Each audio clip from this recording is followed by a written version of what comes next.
Oke, shalom teman-teman. Selamat siang bagi kita semua, selamat siang bagi Bapak, selamat siang bagi teman-teman. Pada kesempatan hari ini kami dari kelompok 5 akan menyampaikan tentang, diskusi kami tentang disiplin gereja yang telah kami buat pada beberapa minggu yang lalu. Nah, dalam kelompok 5 ini kami terdiri dari Christian Luntungan, ada saya Efraim Dwi Anggoro, dan juga ada Joshua Elia. Nah, kesempatan hari ini kami mau membahas tentang disiplin gereja. Nah, yang pertama kita mau membahas tentang ajaran reformator tentang disiplin gerejawi yang akan disampaikan oleh Christian. Silakan Christian. Nah, masuk mengenai ajaran reformator tentang disiplin gerejawi. Yang pertama itu, apa artinya gereja? Ini pada masa reformator. Ya, para reformator memberikan definisi gereja dengan menyebutkan dua unsur, yaitu pertama memberitakan Injil yang murni, dan berikutnya, dan kedua, melakukan sakramen dengan benar. Entah gereja itu besar atau gereja itu kecil, atau gereja itu sudah mandiri ataupun yang masih baru, jika gereja itu memiliki keduanya, maka um, itu adalah gereja yang sudah benar. Nah, ini menurut John Calvin, seorang reformator, dia berkata bahwa gereja yang benar, selain memiliki kedua tanda yang tadi, juga harus disertai dengan melakukan disiplin dengan baik, gitu loh. Itu menurut John Calvin. Juga menurut Immanuel Gitch, gereja yang benar adalah gereja yang memberitakan Injil dengan benar serta melaksanakan sakramen yang diajarkan oleh Kristus. Dan yang ketiga ialah melakukan disiplin gereja, menghukum orang yang berdosa, mengakui Yesus adalah kepala gereja satu-satunya. Nah, jadi hubungan antara firman Tuhan, Injil, dan disiplin sangat erat. Gereja harus memberitakan Injil dengan baik, sebab ketika hamba Tuhan atau pendeta berkhotbah, Kristus hadir di dalamnya itu untuk maksudnya dalam pemberitaan Injil itu. Itulah sebabnya ketika kita mendengarkan pemberitaan firman Tuhan, kita dapat bertobat dan mengalami kelahiran baru karena Kristus menyatakan dirinya melalui pemberitaan Injil itu. Nah, berikutnya, disiplin bukan hanya merupakan hukuman yang negatif, tapi juga merupakan hal yang positif, yaitu memperhatikan anggota gereja supaya menerapkan kehidupan yang dapat memancarkan gambaran Yesus Kristus. Dalam Matius 13, Tuhan Yesus memberikan suatu perumpamaan tentang ilalang dan gandum. Nah, pada perikop ini juga dikatakan bahwa kerajaan sorga itu seperti seorang yang menaburkan benih yang baik, setelah itu ia pergi. Nah, kemudian datang orang lain menaburkan benih ilalang di antara gandum itu. Nah, melalui perumpamaan ini, Tuhan Yesus hendak mengatakan bahwa di dalam gereja ada gandum, ada juga ilalang. Tetapi kita harus perhatikan, ialah jangan sampai kita membiarkan ilalang itu terus bertumbuh. Itu harus dibersihkan. Dalam juga Matius 18 ayat 15 sampai 18 itu dikatakan bahwa apabila saudaramu berbuat dosa, tegurlah dia. Bawa tegur dan dibawa 4 mata, jika ia mendengarkan nasihatmu, maksudnya 4 mata kita bercerita gitu. 4 mata, terus memberikan dia nasihat, kita memberikan nasihat, mendapatkannya kembali. Jika ia tidak mendengarkannya, nasihat yang kita berikan, kita harus bawa beberapa orang, 1-2 orang lagi gitu, supaya atas keterangan 2 atau 3 orang yang saksi itu, perkataan itu bisa disangsikan gitu loh.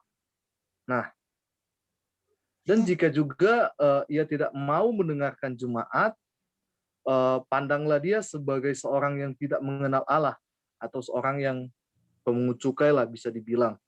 Nah, jadi jika kita melihat di antara semua anggota gereja terjadi persoalan, kita harus bertanggung jawab dan juga berhak untuk menasehati. Nah, ini adalah tanggung jawab gereja dan tanggung jawab ini harus dipikul oleh hamba Tuhan atau para majelis yang ada di gereja gitu. Nah, bisa next. Nah, berikutnya itu eh, peranan penatua dalam disiplin gereja. Nah, di gereja ini saya tarik gereja Presbyterian ya, yang ya, yang bertugas membagikan roti dan anggur pada waktu perjamuan kudus. Itu adalah para tua-tua atau penatua. Mengapa? Karena pada waktu itu penatua dianggap sebagai orang yang mengenal anggotanya. Dan jika pada saat membagikan roti dan air anggur itu, mereka bisa melihat seseorang yang dianggap layak dan patut untuk menerima perjamuan itu, dan juga yang tidak. Itulah.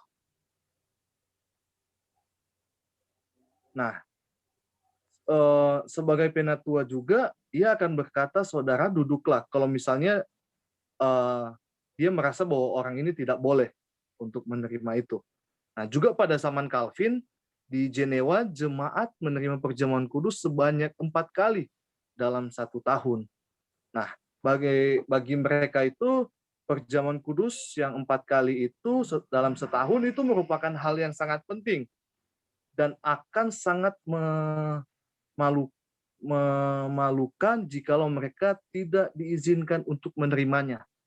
Oleh sebab itu, mereka harus menjaga kehidupan mereka agar kudus untuk memperoleh atau untuk bisa mengikutinya. Nah, jadi pertanyaan itu, siapakah yang berhak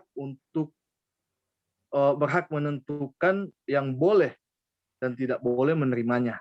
Ya tentu saja eh, ini tentunya pada saat itu terjadi banyak perselisihan ya, yang bisa menentukan siapa yang boleh ikut untuk perjamuan dan tidak boleh. Dan kemudian di gereja Presbyterian ditetapkan bahwa para penatua dan para hamba Tuhanlah yang bisa menentukan siapa yang boleh dan tidak boleh untuk menerima anugerah dan disiplin gereja. Nah gitu. Pendeta dan penatua juga harus mengetahui jikalau ada anggota gereja yang mempunyai persoalan. Nah, sebagai pendeta kan atau penatua, eh, secara pribadi atau diam-diam juga bisa menasehati anggota jemaat atau anggota gereja tersebut kan. Mereka harus berusaha untuk mencari penyebab persoalannya, eh, kemudian membantu menyelesaikannya. Nah, setelah itu barulah orang tersebut diizinkan untuk mengikuti itu perjamuan kudus. Karena itulah kekudusan gereja pada zaman itu sangat terpelihara dengan baik.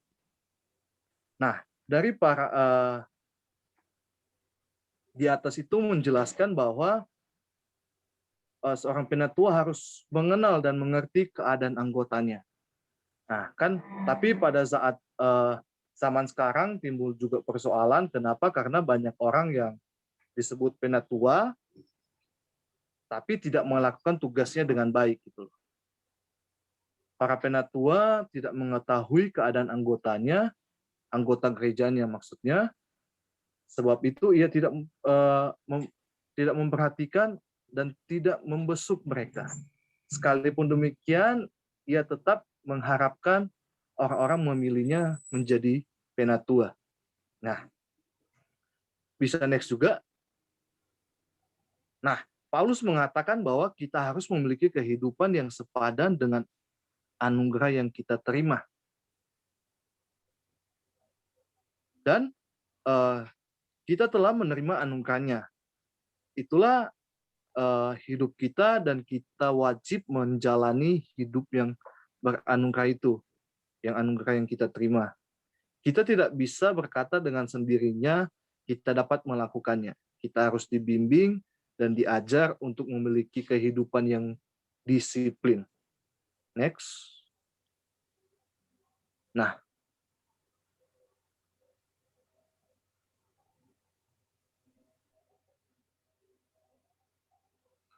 Baik, kita masuk ke bagian berikutnya. Kesaksian Alkitab tentang disiplin gereja. Kita lihat pertama-tama di Efesus pasal 6. Saya akan membacakannya untuk kita. Efesus pasal 6 ayat yang keempat. Dan kamu bapak-bapak, janganlah bangkitkan amarah dalam hati anak-anakmu, tapi didiklah mereka dalam ajaran dan nasihat Tuhan. Ya, jadi memang di dalam Efesus 6 ini dikatakan bahwa sebagai orang tua itu harus mendidik anaknya dengan ajaran Kristus atau firman Tuhan. Kata didik di sini berasal dari kata yang artinya disiplin, yaitu harus mengarahkan anak dalam segala hal ke arah yang benar. Jika diibaratkan seperti seekor kuda liar yang harus dijinakkan agar mempunyai disiplin. Jadi kita juga perlu disiplin dalam kehidupan kita. Demikian pula halnya dengan gereja. Nah, dalam sejarah Israel, Allah itu senantiasa memukul umatnya supaya mereka menjadi kerajaan imamat dan umat yang kudus. Salah satu contohnya pada waktu peperangan di Yeriko, yaitu seorang bernama Akan mengambil barang yang dikhususkan untuk dimusnahkan. Akibat perbuatannya itu, Israel mengalami kekalahan dalam peperangan di kota Ai yang kecil.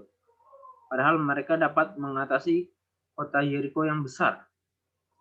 Kita mungkin akan bertanya, apa hubungan antara mengambil barang yang terlarang itu dengan penghukuman ini? Bukankah tidak ada hal yang merugikan?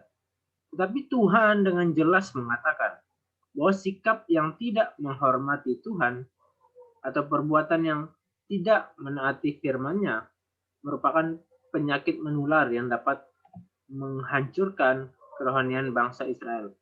Itu sebabnya akan harus dihukum. Contoh lainnya pada zaman hakim-hakim dicatat mengenai kehidupan Eli dan kedua anaknya, itu Hofni dan Fineas. Kisah hidup keluarga ini merupakan tanda bahwa bangsa Israel itu tidak menghormati Tuhan. Tuhan menghendaki agar orang Israel menegakkan suatu kehidupan yang rohani. Itu sebabnya kedua pemimpin yang rusak ini harus dimusnahkan. Tuhan membuat orang Israel kalah di hadapan bangsa Filistin, musuh mereka. Bahkan tabut perjanjian pada kisah ini pun diambil oleh musuh. Dan nama Tuhan dipermalukan. Pada saat itulah hukuman tiba. Jadi memang ini sebagai bentuk disiplin terhadap bangsa Israel. Next. Ya. Jika kita menyelami lebih dalam, maka kita akan melihat bahwa Tuhan memberikan hukuman bukan karena Ia ingin menghukum, tetapi melalui semuanya itu, Tuhan ingin membangun umat-Nya dengan satu tujuan, agar mereka mengetahui bahwa Dialah Tuhan. Di dalam kitab Yeskiel, pernyataan demikian bahkan disebut sampai 86 kali, yaitu pernyataan dan mereka akan mengetahui bahwa Akulah Tuhan. Ya, jadi seringkali di dalam keadaan yang lancar, kita ini melupakan Tuhan. Ketika kita menghadapi kesulitan dan penderitaan, pada saat itulah kita paling rohani, paling mengasihi Tuhan, dan paling setia. Tuhan seringkali mengizinkan penderitaan menimpa kita, sebab penderitaan adalah guru yang baik dan efektif. Baliknya, apabila kita selalu mengalami hal-hal yang baik, mengalami kelancaran, itu dapat membuat kita terlena dan bahkan jatuh seperti itu.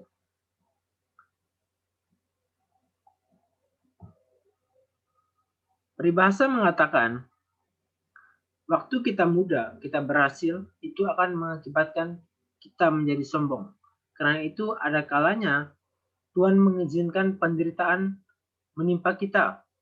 Seperti Paulus, sewaktu dipakai oleh Tuhan, ia mengatakan ada satu duri dalam dirinya.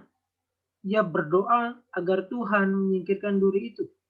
Tetapi jawaban Tuhan, cukuplah kasih karuniaku bagimu. Melalui jawaban ini, maka Paulus menjadi mengerti bahwa di dalam kelemahanlah kekuatan Tuhan dinyatakan.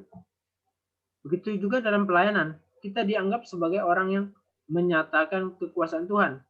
Itu jika pada saat kita berdoa bagi orang lain, maka orang itu bisa sembuh, atau kita berdoa kepada seorang, kemudian bisnisnya bisa lancar, bisa maju. Tapi sebaliknya, Paulus akan hendak mengatakan, saya berdoa bagi seseorang, kemudian ia mati, tetapi ia tetap mengikuti Tuhan. Itulah kuasa Tuhan. Jadi seseorang yang menghadapi kesulitan dan sakit penyakit, tetapi ia tetap setia kepada Tuhan, dan imannya tetap teguh, itulah iman yang paling besar. Di dalam kelemahan, Tuhan menyatakan kuasanya. Nah, Yesus Kristus Tuhan kita adalah yang paling berhikmat dan kudus. Ia tidak menghendaki gereja yang sudah ditebusnya itu dirusak oleh manusia. Ia menghendaki supaya kita memelihara kehidupan yang suci. Nah, ini terlihat juga dari sikap Paulus terhadap gereja Korintus ketika ia dengan tidak segan-segan menegur mereka yang telah membiarkan orang yang melakukan perzinahan yang lebih jahat daripada yang dilakukan oleh orang yang tidak mengenal Allah. Paulus berkata dalam 1 Korintus 5 ayat 13b, usirlah orang-orang yang melakukan kejahatan di tengah-tengah kamu. Jadi mereka harus menyingkirkan ragi yang demikian ini supaya tidak mempengaruhi gereja. Jadi memang sangat penting disiplin gereja ini dilihat dari sudut pandang Alkitab. Next. Oke, kita masuk dalam prosedur dan tujuan disiplin gereja. Jika kita melihat pada zaman permulaan, gereja melaksanakan yang namanya disiplin gereja dengan cara di mana kita mengetahui jika seseorang ingin masuk ke suatu gereja, orang itu harus diselidiki terlebih dahulu. Oleh sebab itu, Origen, salah seorang bapak gereja, pada waktu itu dia melakukan yaitu namanya mengutus seseorang untuk menyelidiki orang yang mau masuk ke gerejanya, di mana ia ingin apakah menyelidiki apakah ia mempunyai kehidupan yang sepadan dengan kehidupan orang percaya. Seseorang yang ingin menjadi anggota gereja harus melalui suatu jangka waktu, mungkin 3 tahun ataupun berapa, supaya gereja tidak tertipu oleh orang-orang yang berpura menjadi Kristen, tetapi diam-diam melakukan perbuatan yang tidak benar. Nah, ini menjadi sesuatu yang pada zaman permulaan gereja-gereja diwaspadai seperti itu, supaya gereja tidak tertipu oleh orang-orang yang berpura-pura menjadi Kristen. Nah, oleh sebab itu, pada zaman itu, Bishop Hippolytus menghendaki agar setiap orang lebih dahulu belajar firman Tuhan dan berdisiplin diri selama 3 tahun, baru bisa diterima untuk dibaptiskan. Nah, mereka bisa menentukan seorang untuk meninggalkan pekerjaannya jika pekerjaan itu tidak dapat memuliakan nama Tuhan. Nah, artinya gereja bisa menentukan mereka harus meninggalkan pekerjaannya. Orang yang baru bertobat itu harus meninggalkan pekerjaannya jika pekerjaan itu tidak memuliakan nama Tuhan. Nah, oleh sebab itu setelah dibaptis dan menjadi anggota gereja,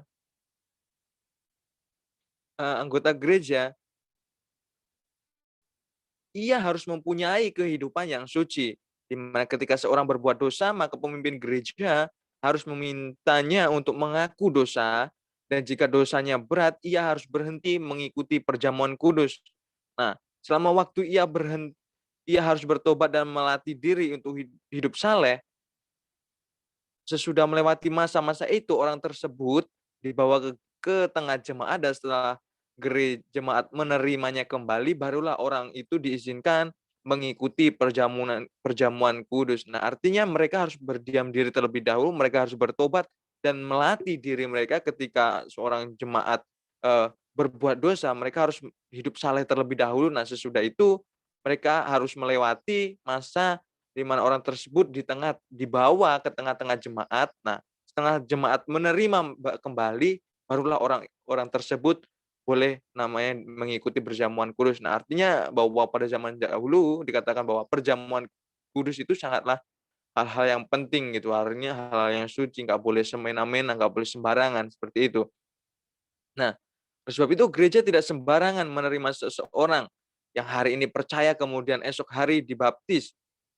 Oleh sebab itu, oleh sebab itu, eh, disiplin gereja mempunyai yang namanya 3 tujuan agung. Yang pertama, yaitu supaya kehidupan orang-orang Kristen tidak bertentangan dengan firman Allah. Di sini Calvin, ini menurut pandangan Calvin mau memastikan bahwa kehidupan orang Kristen itu berada di dalam proses pengudusan hidup atau sanctification. Nah, menurut Calvin, gereja tidak boleh memiliki kehidupan yang sembarangan karena kepemilikan Kristus akan gerejanya. Artinya setiap orang-orang yang ada di dalam gereja sebagai warga gereja harus memiliki pengudusan dalam hidupnya atau berada dalam kekudusan di dalam hidupnya. Artinya tidak boleh sembarangan orang yang boleh masuk dalam gereja seperti itu. Nah, yang kedua, disiplin gereja dibutuhkan supaya doktrin gereja dan karakter gereja tidak rusak oleh kehadiran orang-orang yang jahat. Tujuan ini didasarkan dari penafsiran Calvin, di mana pada perkataan Paulus bahwa sedikit lagi dapat menghamiri seluruh adonan dalam 1 Korintus 5 ayat yang ke-6. Calvin juga menafsirkan bahwa 1 Korintus 5 ayat 11 dengan menyimpulkan bahwa gereja harus berhati-hati di dalam pergaulan mereka dengan orang jahat. Jadi Calvin menolak kehadiran orang-orang jahat yang secara konstan mengkorupsi kebaikan di dalam gereja. Nah, yang ketiga, disiplin gereja diperlukan supaya jemaat gereja yang bersalah diliputi oleh rasa malu karena kebodohan mereka dan terdorong untuk mau bertobat. Oleh sebab itu Calvin mendasari tujuan yang ketiga ini berdasarkan tafsirannya dari surat 2 Tesalonika 3 ayat 14, di mana jika ada orang yang tidak mau mendengarkan apa yang kami katakan dalam surat ini, tandailah dengan jangan bergaul dengan dia supaya ia menjadi malu. Ini beberapa tujuan dari disiplin gereja. Nah, oleh sebab itu kita masuk dalam penutup. Silakan.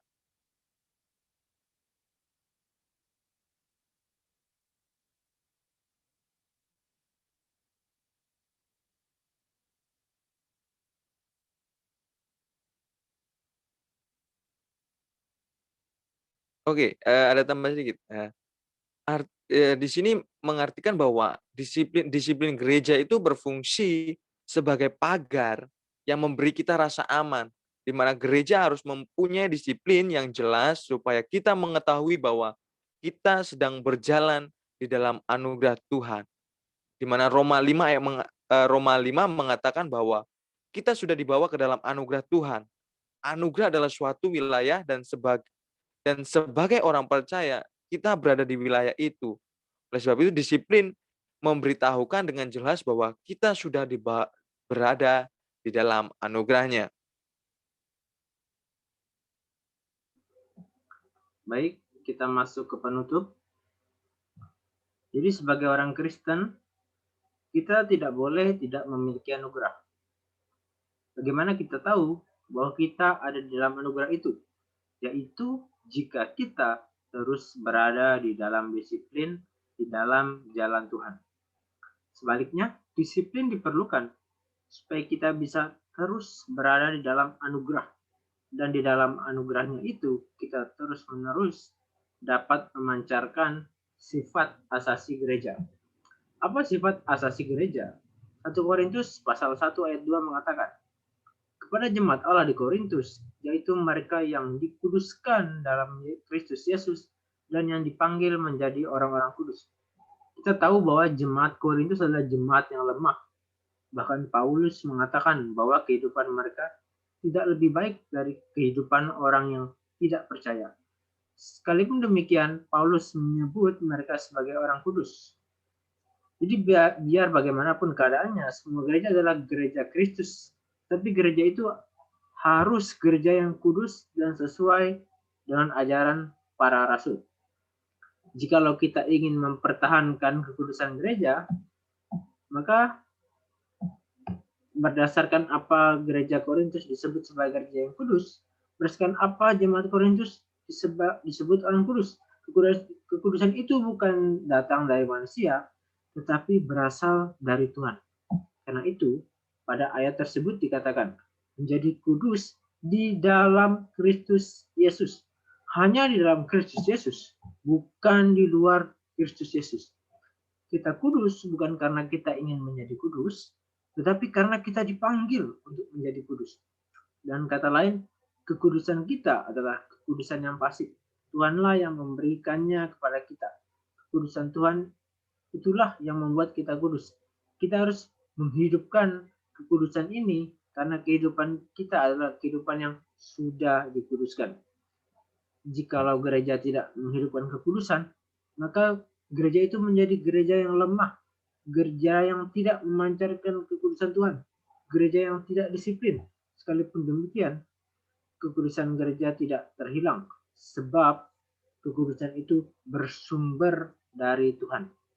Sebagai manusia berdosa, kita memiliki kelemahan. Karena itu kita memerlukan pertolongan atau bantuan dari disiplin gereja seperti itu. Alangkah baiknya jika kita kembali kepada Tuhan, memohon agar Roh-Nya yang kudus membantu kita untuk terus hidup dalam kekudusannya dan menjadi umat Allah yang kudus dan disiplin. Sekian presentasi dari kelompok kami. Tuhan Yesus memberkati.